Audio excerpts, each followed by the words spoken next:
Alors, je proposais aujourd'hui une certaine grille qui couvre 7 ou 8 événements séparés de 7 ans en 7 ans.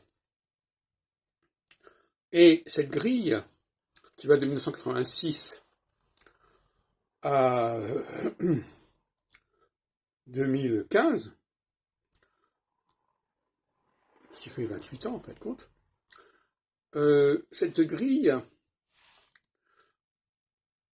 un astrologue normal vous l'expliquerait avec 7 ou 8 thèmes différents, avec 7 ou 8 combinatoires différentes.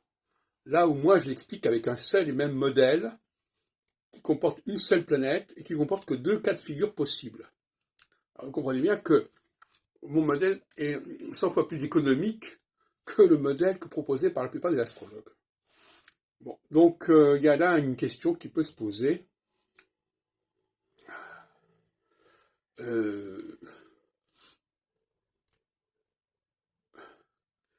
On a là des gens qui vont vous expliquer chaque fois, par le fait qu'il y a Uranus ceci, qu'il y a Neptune cela, qu'il y a telle planète dans tel signe, etc. Ils vont vous expliquer chaque fois la situation avec des outils différents. 1987, ça sera 1987. 1995, ça sera 1995.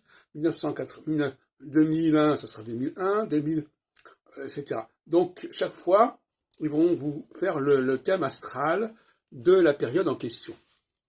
Alors que moi, j'ai un système qui est toujours le même. Alors évidemment, moi je ne sors pas un lapin avec chaque fois un cas différent.